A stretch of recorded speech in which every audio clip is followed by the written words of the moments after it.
తాను కాంప్రమైజ్ అయ్యేవాణ్ణి కాదని అన్నారు ఎమ్మెల్యే దానం నాగేందర్. హైడ్రా విషయంలో తన అభిప్రాయం మారదని విలేకరుల చిట్చాట్లో మరోసారి కుండబద్దలు కొట్టారు దానం. ఖైరతాబాద్లో హైడ్రా మిషన్ అడుగు పెడితే ఊరుకోనని అన్నారు. అవసరమైతే జైలుకైనా పోతానన్నారు దానం. వైఎస్ సీఎంగా ఉన్న సమయంలోనూ అధికారుల తీరు బాగోలేకుంటే గట్టిగానే మాట్లాడేవాడినని అన్నారు. ఉప ఎన్నికలపై ఎవరేం చెప్పారో చూడలేదన్నారు. తన ఆఫీస్లో వైఎస్ఆర్, కేసీఆర్ ఇద్దరి ఫోటోలు ఉంటాయన్నారు దానం నాగేందర్.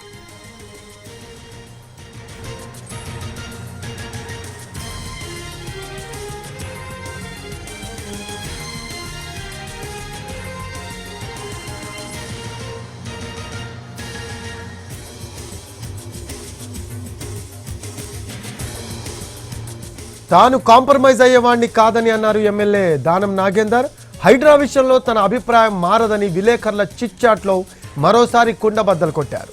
ఖైరతాబాద్లో హైడ్రా మిషన్ అడుగు పెడితే ఊరుకోనని అన్నారు. అవసరమైతే జైలుకైనా పోతానన్నారు దానం. వైఎస్ సీఎంగా ఉన్న సమయంలోనూ అధికారుల తీరు బాగోలేకుంటే గట్టిగానే మాట్లాడేవానని అన్నారు. ఉప ఎన్నికలపై ఎవరేం చెప్పారో చూడలేదన్నారు ఆయన. తన ఆఫీస్లో వైఎస్ఆర్, కేసీఆర్ ఇద్దరి ఫోటోలు ఉంటాయి అన్నారు దానం నాగేందర్.